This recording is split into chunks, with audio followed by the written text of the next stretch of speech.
Hey guys, this is a requested video over on Instagram. I had someone inquiring how I store my rings. So after the month is done, no longer need my daily pages, the things that, the themes of the month, decor and things. What do I do with them? So there are other folks who don't keep these. They're, once they're done, it's out of there. I, for one, I like to keep it. It's been fun to flip through. It's been fun to find things, that my brain has completely forgotten about. And so anyway, so I do keep mine, and how I do is I do use the, We Are Memory Keepers cinch, and it just basically turns the rings into a binded book. And so it just binds it that way. And so you'll see I've got my ring hole still there. Some of the holes end up becoming, I think this one right here becomes one of the holes for this, but it doesn't bug me. It's still very flippable. You can go through the whole thing in here very easy. And like I said, it's really nice to be able to go back and see how far I've come, because there's a lot of things that I can be reminded that I liked. There's a lot of things that I can be inspired by myself. There's a lot of things that I go, oh my gosh, I used to do that and I don't anymore. Like this, for instance, like all this highlighting, color coded. I don't do any color coding in that sort of fashion anymore. But the week's layout has been really similar for quite a while, so that's always interesting. So anyway, I like to have it to be able to flip through. So I'm probably just going to fast forward this and go through. I have a couple months to do. Today's July 2nd, and so I have June's to go through. And then let's see. Is this January? Yes, I've got January, February in here. That also means I have another book somewhere. Okay, yeah. I put another, this is a Cloth and Paper Co., I think, ring binder that has the same punch as my rings. And so I stuck, this is April and March and April. No, let's see. Where's March? March is in here. Okay. February was really small, if I remember right. February, April. So that has to be May right there. Then June is in there. So yeah, March must just be hiding back here. So I have my whole year, a whole half year to do. So I will fast forward it so you don't have to take too long to watch this. If there's any specific tips or anything like that I can give you, I will. And yeah, let's do this thing. Oh, actually, first thing, I do get, I'm not sure if I got this from Michael's or Amazon. They're available for both. Do some, price shopping on there. I will have this linked in my Amazon links for easy grabbing. It is the mini cinch, not, I assume, the regular cinch. I don't know what the difference is. This is just the one that I end up finding for the sizes I was dealing with. And then I do get my refills through Amazon, so they'll be linked. There's a whole bunch of different colors. I think for the most part, I've always gotten the actual cinch company.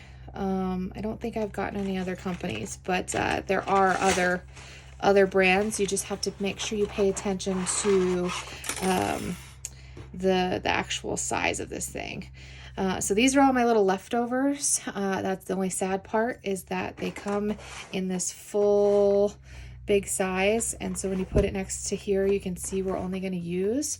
I've been keeping those, and I'm actually thinking you'll probably see me use these today, because technically I can use 2 of these to do a book. They don't have to connect in the middle. I can easily use them that way. So you'll probably end up seeing me use these guys. I also saved them in case I ever wanted to do like little booklets, if I was going to make like any art journals or anything like that. So I wouldn't throw them away personally, but that is a leftover you do tend to find. I'm actually probably going to start with those since they're in my hand. Okay, now to the speedy version.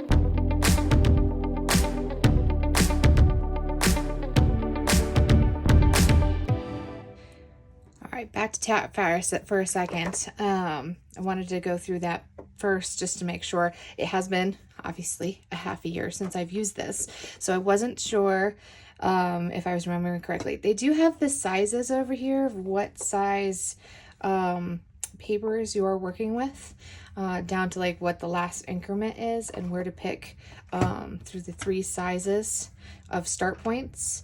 I was pretty sure it was B, but it was. So you can see with B, I've got it nice and mostly centered. It's not perfect, but it at least doesn't have like the square taking out a chunk on the top. I know that happened a couple times in my first few as I was learning this. So for my 7 1/4 inch, I believe is my B6 ring size inserts I do. Size B works for me. The other thing, so you start off with it there, and this I can actually do with you. It will punch through several papers. I have several thinner papers in my rings, so I can do several at a time. You line it up with that post, make sure it's, you know, nice and flush in the back, press down your bar. Then, keeping this pinched or using a binder clip so that it doesn't go sliding around, you take that out and you're going to line up the second dot. The second dot to the end goes right with this guy, and it is a little square peg that goes right in that square hole to keep it there. Now here with the binder, you got to make sure it's not messing up your flushness, and then you're good. Make sure you lift that up or else you can't move it. And then same thing, second hole, nice and squarely positioned, nice and flush, press it down. And that is where you're gonna get that nice, even hole punching. Now, I'm doing this a little funky in that I should have these out first. So, there's 2 sides to the cinch. There's the skinnier side, and then there's the full side. The full side is what goes on here. I'm also probably going to, before I put it on there, I'm going to fix these little ends. And I didn't say about including pliers, but you should have pliers when you're messing with these. So I'm going to turn that little pokey guy inwards, so that way he's not messing with my fingers when I go flip through it eventually. So I'm just bending that in. I'm going to do the same to the other side. And this is a first for me. I have not done this where I have not used the full sheet of it. And I'll do a full sheet for you too. So, okay, let's see here. Let's do this one.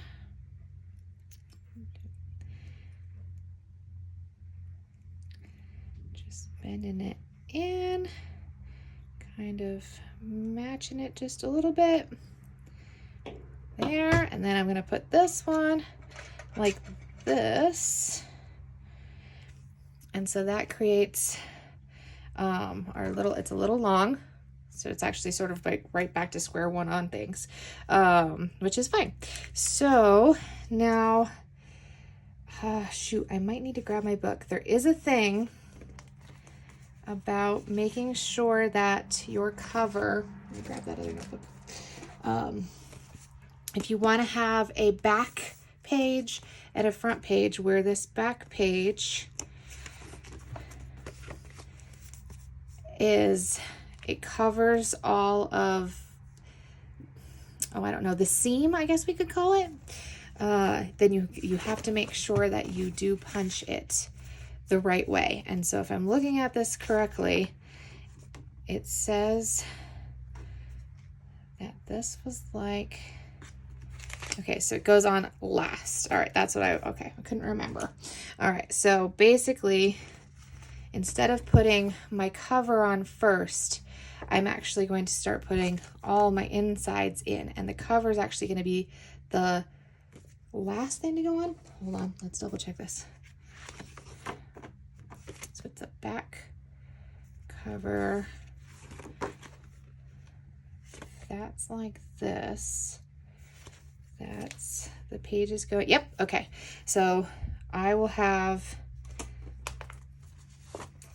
my back cover, which is just happens to be one of my inserts, and my front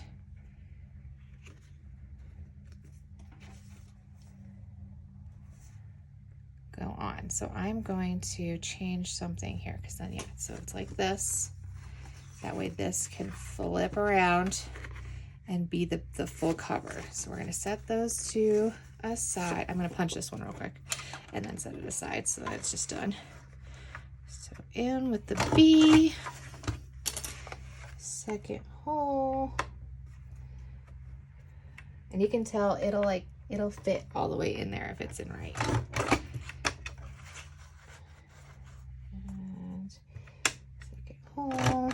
Okay, so that's my back cover punched. Put it in front of that and save that. Now the only question I have is, does I need to do it backwards because I ended with. So actually I'm going to flip over my stack and I'm going to go backwards through here. And so I have already started punching, so I am going to punch with the front up, not the other way. That way my holes still match up, but I am going to start with the end of the month and work my way to the front for it. So here's that. Oh, see, and I already see something that I liked. I used a stamp for the dates on this month. That was fun. Okay. And as you can tell, this is actually a fairly thick little stack, and it's doing it just fine. This stack is all inside papers, no cardstock. Okay, now with this being our last page, I can put this on our little binding and keep working forward.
So that is technically 3 months, but 2 and 1 baby month in there.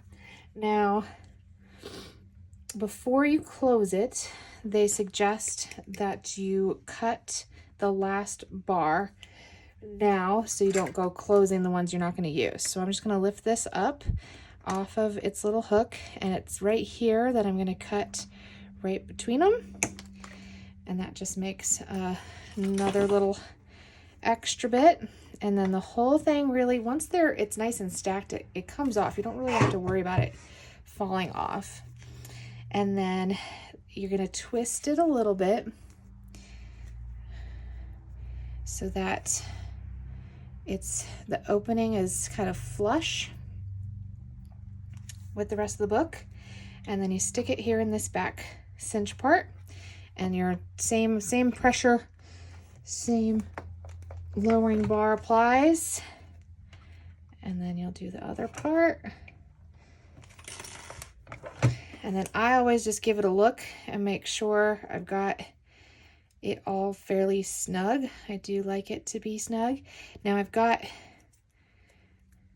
dog hair everywhere all the time. Look at this one.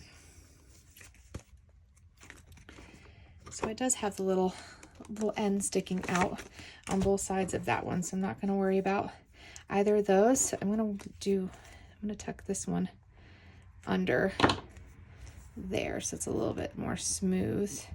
But then this guy flips around and the whole thing flips around, and it's funky because I've got the two together, right? So let's get it. Come on. You can do it. So I'm actually catching on that little part that I just folded. Oh. There we go. So just fold, roll it to where you've got the seam along your back page, and then your back cover comes and folds like that. Now technically, if these weren't pushed in quite enough, or if you got a really fat book, I did have a little trouble with the back page coming off of it, and so it's possible I'm doing it back. No, I'm not doing it. I can't do it backwards because you can't fold this page that way, so it has to be this way. But yeah, anyway, that's just make sure you're nice and shut. Really push down on here to cinch it. There you go. That is how I save my ring pages. And now I've got a couple more to do. So yeah, I'm not going to film those ones because this is already at 41. We'll get a little fast forward on it. But thank you so much for watching, and good luck saving your rings.